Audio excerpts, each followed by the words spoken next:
So we got dressed, she put on her pretty dress, we got on the train, and we went down Christopher Street, and she went to the theater, and she saw Max Ruby, and she sat right up in the front row, and she saw the character, and she was like, they're Max, they're Ruby. She was so excited, and it just almost brought, I want to cry now. My favorite part was when the Congress wrestled over the law. Writing for children, I think, is one of the most important things you can do. I think any kid will fall in love with any story if it's told right. And I was almost gonna cry when they start to say goodbye to the Scarecrow, the lion, and Timon. But the lion, he was so funny. This was a place never afraid to treat a child as if they were a full-fledged, mature audience member. The Four Fathers was very funny. George Washington was a very funny man. It never talks down to the kids. Theatreworks USA does theater, the best theater that they can possibly do. They treat it like it's a Broadway show. It has to be right, you know, and for a bunch of 10-year-old kids, they could be like, that's fine. I feel like that's what most people would do. It's almost like a Broadway play. I find kids to be the greatest audiences to play for. What I love about it, you actually just see it. The audience is the point of the exercise.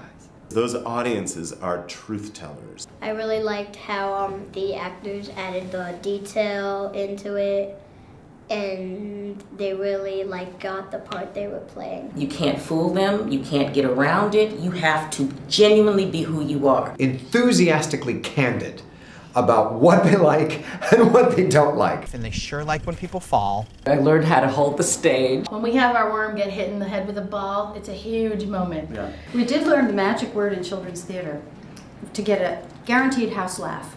Underwear. Underwear. Yeah, Ferdinand the Bull has underwear in the first song too. The sounds of the audience before you actually go on stage is completely different than performing for adults. Especially when you're playing the dog. I'd walk off stage and you hear them go, "Where's Mudge?" It's so good to be the one that the kids love.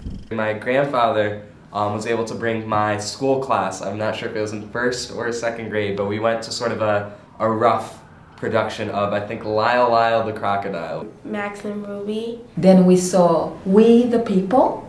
We the People. Speak up. We the People. The beginning was Duck for President. I think Gretchen and I are as proud of Anne of Green Gables as we are of anything else that we've ever done.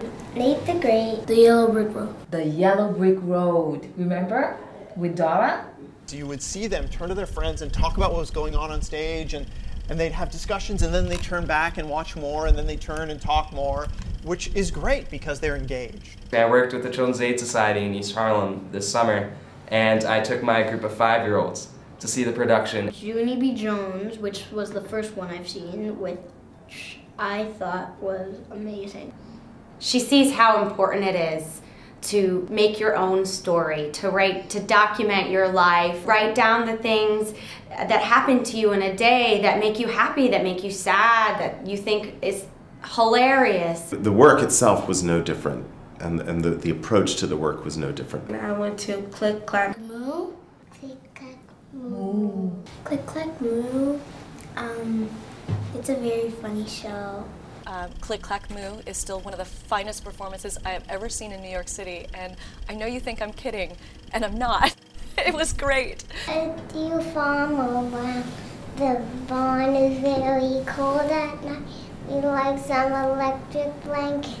Sincerely, the cows. One day, the duck ordered pizza, and the farmer's brother didn't know who ordered it, and the duck said, "Quack, quack." And we saw the Suessical. Taking a Broadway branded show like Suessical and transforming it for theater for young audiences was an opportunity of a lifetime. You don't necessarily need a $10 million budget to do a great show. In fact, you know, Suessical on Broadway did have a $10 million budget. I wanted to find a way to come up with a version of the show that would allow the audience to fill in the blanks and use their imagination. Kids probably go home and can put on a play and don't feel like, well, what am I going to do? I can't build the scenery, I'm not a great artist, I don't know how to paint, I don't know how to build these things we can't afford. The TheatreWorks USA production had like a turkey baster, a rubber plunger, oven gloves. When I have play dates with my friends, we do shows, which that's really fun. We do have a chair that has casters, and we do have a ladder, and we do have a set of golf clubs. What better way to have a homecoming? Going back to the simple means of TheatreWorks to tell a story about the imagination, in fact, brought the show back to its original roots. My life would be very miserable if there were no TheatreWorks.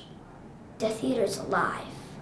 It's like you get to see real people doing real stuff. When you see it right in front of you, it takes you to a different place. It makes you feel like you're on the stage and doing all that choreography, and you feel like it's really gonna happen. Their minds can be expansive, and they can believe that they can be a president, or they can change the world, or maybe they can change this economic crisis that we're in. I was playing my video game this morning, but I would have rather gone to the theater.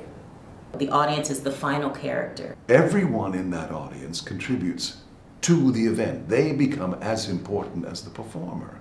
And once it's done, that experience will never happen again. Now I need TheatreWorks for my children. Happy birthday, TheatreWorks.